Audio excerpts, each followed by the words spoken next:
Israel ফিলিস্তিন পুরোদমে লেগে গেছে। যুদ্ধের সর্বশেষ আন্তর্জাতিক গুরুত্বপূর্ণ আপডেট সংবাদ জানিয়ে দিব। শুরুতেই শিরোনাম। ইসরায়েলি হুমকি মোকাবেলার জন্য হিজবুল্লাহ সম্পূর্ণভাবে প্রস্তুত, হুঁশিয়ারি ইরানের। এদিকে ইসরায়েলে মুহুর্মুহু রকেট হামলা ইসলামিক জিহাদের, কাঁপছে ইহুদিবাদী গোটা ইসরায়েল। ইহুদিবাদী ইসরায়েল, আমেরিকা ও ব্রিটেন এই তিন শয়তানের জাহাজে একদিনেই হামলা চালিয়েছে ইয়েমেন, বলছেন মুখপাত্র। ক্রিমিয়ার আকাশে 5টি উড়ন্ত বস্তুকে ভূপাতিত করছে রাশিয়া। এরপর জানাবো আরো ভয়ঙ্কর শক্তি সঞ্চয় করে এগিয়ে আসছে হারিকেন বেরিল। এবং সর্বশেষ জানাবো কেনিয়ায় ব্যাপক সরকার বিরোধী আন্দোলন, নিহত 39। এতক্ষণ শুনছিলেন গুরুত্বপূর্ণ সংবাদ শিরোনাম, এখন জানিয়ে দিব বিস্তারিত। ইসরায়েলি হুমকি মোকাবেলার জন্য হিজবুল্লাহ সম্পূর্ণভাবে প্রস্তুত, বলছে ইরান। ইসলামী প্রজাতন্ত্রে ইরানের ভারপ্রাপ্ত পররাষ্ট্রমন্ত্রী আলী বাকিরি কানি বলেছেন, ইহুদিবাদী ইসরায়েল যদি লেবাননের উপর হামলা চালায় তাহলে তাদেরকে ভয়াবহ পরিণত ভোগ করবে। দখলদার ইসরায়েলের যে কোনো হুমকি মোকাবেলার জন্য লেবাননের প্রতিরোধ আন্দোলন হিজবুল্লাহ যোদ্ধারা সম্পূর্ণরূপে প্রস্তুত রয়েছে বলেও জানান। তুরস্কের পররাষ্ট্রমন্ত্রী হাকান ফিদানের সঙ্গে গতকাল এক ফোনালাপে এসব কথা বলেছেন আলী বাকিরি কানি। ইসরায়েল যখন লেবাননের বিরুদ্ধে সর্বাত্মক যুদ্ধের হুমকি দিচ্ছে, তখন ইরানের পররাষ্ট্রমন্ত্রী এই হুঁশিয়ারি উচ্চারণ করলেন। হিজবুল্লাহকে অতুলনীয় প্রতিশোধ শক্তি বলে উল্লেখ। বাকিরি কানি বলেছেন, ইসরায়েলের জানা উচিত যে তারা লেবাননে নতুন করে ভুল করলে তাদের জন্য চলিক পর্যায়ে নতুন পরিস্থিতি তৈরি হবে এবং তারা এই ক্ষতি কখনো পুষিয়ে উঠতে পারবে না। হত্যা এবং অপরাধযোগ্য দিয়ে ইসরায়েল নিজের পরাজয় ঠেকাতে পারবে না। ইহুদিবাদ ইসরায়েল ফিলিস্তিনের অবরুদ্ধ গাজা উপত্যকায় হত্যা ও অপরাধযোগ্য তার অংশ হিসেবে লেবানন আগ্রাসন চালাচ্ছে। গাজা গণহত্যার মধ্য দিয়ে ইহুদিবাদ ইসরায়েলের বর্বর চরিত্র প্রকাশ বলে উল্লেখ করেছেন ইরানের পররাষ্ট্রমন্ত্রী। তিনি সুস্পষ্ট করে বলেছেন,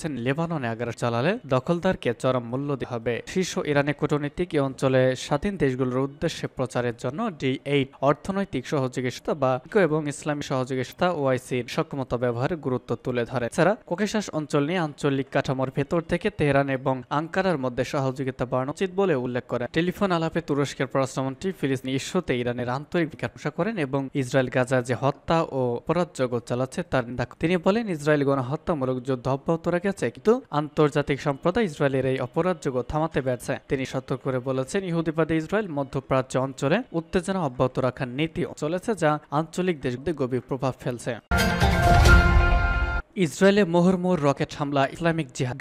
গাজায় চলমান যুদ্ধের মাঝে ইসরায়েলের বিভিন্ন প্রান্তে রকেট হামলা চালিয়েছে ফিলিস্তিনি সশস্ত্র গোষ্ঠী ইসলামিক। গতকাল অবরুদ্ধ এই উপত্যকা থেকে ইসরায়েলের দফায় দফায় ওই রকেট চালা হয়েছে বলে জানি সেখানকার বাসিন্দা কর্মকর্তারা। ইসলামিক জিহাদের শস্ত্র শাখা বলেছে, ফিলিস্তিনি জনগণের বিরুদ্ধে ইহুদিবাদী শত্রুর অপরাধের প্রতিক্রিয়ায় গাজা শীত লাগোয়া ইসরায়েলি কয়েকটি সম্প্রদায়ের দিকে রকেট ক্ষেপ করেছে তাদের যোদ্ধারা। ইসরায়েল সামরিক বাহিনী বলেছে, গাজা থেকে ভূখণ্ড লক্ষ্য করে প্রায় 20টি রকেট ক্ষেপ করা হয়েছে। তবে এই রকেট হামলা হতাহতের কোনো ঘটনা ঘটে। তবে হামলার মাধ্যমে গোষ্ঠীটি 9 মাস ধরে চলা যুদ্ধের পরেও ইসরায়েলি হামলা চালাতে সক্ষম, সেটি ফুটে উঠছে। আর ইসরায়েল বলছে, ইসরায়েলের জন্য হুমকি স্বরূপ ফিলিস্তিনি গোষ্ঠীগুলোকে নির্মূল করা তাদের লক্ষ্য। দক্ষিণ গাজার খান ইউনিসের পূর্বাঞ্চলীয় কয়েকটি বসতির বাসিন্দারা বলেছেন, তারা ইসরায়েলি ফোন নম্বরগুলো থেকে বাড়িঘর ছেড়ে যার নির্দেশ সংক্রান্ত কিছু খুদে বার্তা পেয়েছেন। কেউ কেউ বলেছেন, এর অর্থ হতে পারে ইসরায়েলি বাহিনী ওই এলাকায় ফিরে আসবে, কারণ কয়েক সপ্তাহ আগে এলাকাটি ছেড়ে চলে গেছে ইসরায়েলি বাহিনী, যদিও ইসরায়েলের সামরিক বাহিনী এই বিষয়ে কোনো মন্তব্য করে। এদিকে গতকাল ইসরায়েলি অধিকৃত পশ্চিম তীরেও সহিংসতা ছড়িয়ে ফিলিস্তিন শাসনালয় বলেছে, গতকাল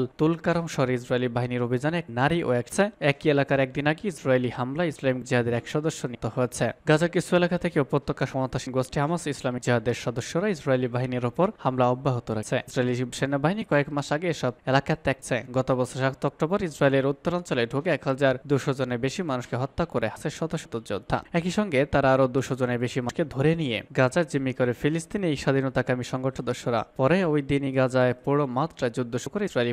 গাজার ক্ষমতাসীন শাসক গোষ্ঠী হামাস সাথে গত 9 মাসের যুদ্ধে ইসরায়েলি হামলায় গাজা 38,000-এর বেশি ফিলিস্তিনের প্রাণ আছে। ইসরায়েলি নির্বিচার হামলায় আহত হয়েছেন আরো হাজার হাজার মানুষ। ইসরায়েলের অব্যাহত বোমা হামলায় উপত্যকায় ভয়াবহ মানবিক বিপর্যয়কর পরিস্থিতি তৈরি হয়েছে।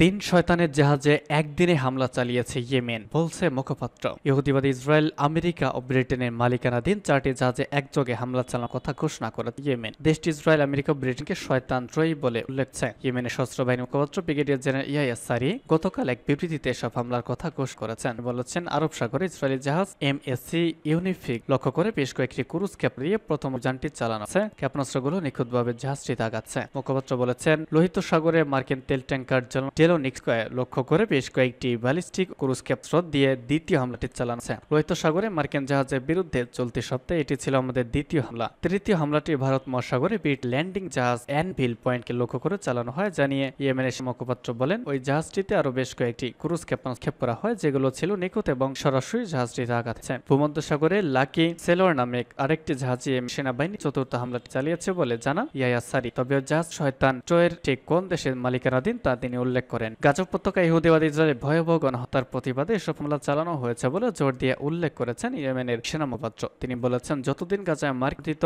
ইসরায়েলি গণহত্যা বন্ধ না হবে ততদিন তিন শয়তানের জাহাজগুলোর পাশাপাশি ইসরায়েলি বন্দর অভিমুখী যে কোনো জাহাজে হামলা চালিয়ে যাবে ইয়েমেন। ক্রিমিয়ার আকাশে 5টি উড়ন্ত বস্তুকে ভূপাতিত করল রাশিয়া। অধিকৃত ক্রিমিয়ার আকাশে 5টি উড়ন্ত বস্তুকে গুলি করে ভূপাতিত করার দাবি করেছে রাশিয়া। গতকাল একটি টেলিগ্রাম পোস্টে দাবি করেছেন সেভাস্তোপোলের ক্রিমিয়ান বন্দরের রুশপন্থী গভর্নর মিখাইল রোজভজায়েভ। একটি বিবৃতিতে ব্রিটিশ বার্তা রয়টার্স খবর জানায় উপকূলীয় এলাকা ও ব্লাকোভার কাছে বস্তুগুলোকে গুলি করা হয়েছে। এই অঞ্চলটি সেভাস্তোপোলের একটি অংশ। রোজভজায়েভ জানিয়েছেন বস্তুগুলো ধ্বংসস্তূপ থেকে জঙ্গল ও বেশ কয়েকটি খোলা স্থানে আগুন লাগার খবর পাওয়া গিয়েছে। এমনকি সেগুলোর আঘাতে একটি ভবনের জানালাও ভেঙে গেছে, তবে এতে হতাহতের কোনো খবর পাওয়া যায়নি বলে জানিয়েছেন রোজভজায়েভ।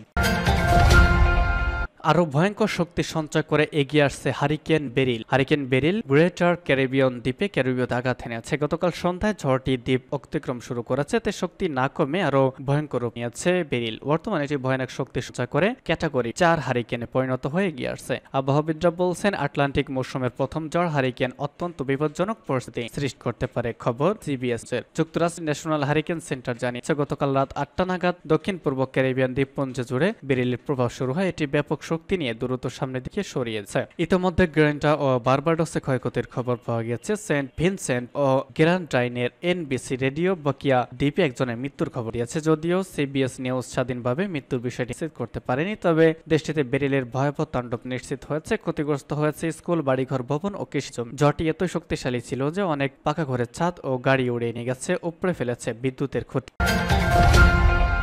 সর্বশেষ জানিয়ে দিব কেনিয়ায় ব্যাপক সরকার বিরোধী আন্দোলন, নিহত 39। সরকারের করনীতির প্রতিবাদে তীব্র আন্দোলন শুরু হয়েছে পূর্ব আফ্রিকার দেশ কেনিয়ায়। আন্দোলনের কেন্দ্র রাজধানী নাইরোবিতে গত এক সপ্তাহ ধরে আইন শৃঙ্খলা বাহিনী সংঘর্ষিত হয়েছেন। 39 জন, আহত হয়েছেন আর অন্তত 301 জন। এছাড়াও এখনো নিখোঁজ আছেন অন্তত 32 জন এবং গত মঙ্গলবার থেকে পর্যন্ত আন্দোলন ও নাশকতামূলক কর্মকাণ্ডে সংশ্লিষ্টতার অভিযোগে গ্রেপ্তার করা হয়েছে 627 জনকে। কেনিয়ার মানবাধিকার সংস্থা the Kenya national commission on human rights Qatar ভিত্তিক সংবাদ মাধ্যম আল জাজিরাকে তথ্য করে বলেছে দেশটির তরুণ প্রজন্ম আন্দোলনে নেতৃত্ব দিচ্ছেন। গত মঙ্গলবার প্রায় সব ধরনের পণ্যের ওপর কর বৃদ্ধি সংক্রান্ত একটি প্রস্তাব পাশ হয় কেনিয়ার পার্লামেন্টে। প্রস্তাবটি পাশের সঙ্গে সঙ্গে পার্লামেন্ট চত্বর সহ পুরো নাইরোবিতে শুরু হয় বিক্ষোভ। আন্দোলনকারীরা পার্লামেন্ট চত্বরে একটি পুলিশ বক্সে আগুন ধরিয়ে দেন। বিক্ষুব্ধ জনতাকে ছত্রভঙ্গ করতে গুলি করে পুলিশ। আন্দোলনকারীদের প্রধান দাবি প্রেসিডেন্ট উইলিয়াম রুটোর পদত্যাগ। তিনি 2022 সালের সেপ্টেম্বরে নির্বাচনে জয়ী হয়ে ক্ষমতাসীন হয়েছেন। সেই নির্বাচনের পর থেকে কেনিয়ায় দিন দিন রাজনৈতিক বিভক্তি তীব্র হয়ে উঠছে। রবিবার কেনিয়ার সরকারি টেলিভিশনে জাতির উদ্দেশ্যে ভাষণ দিয়েছেন উইলিয়াম রুটো। সেই ভাষণে তিনি বলেছেন আন্দোলনে পর্যন্ত নির্যাতিত হয়েছেন, তবে তাদের মৃত্যুর জন্য আইন শৃঙ্খলা বাহিনী দায়ী নয়। নিজেদের মধ্যে সংঘাত ও বিশৃঙ্খলার কারণে প্রাণ হারিয়েছেন তারা।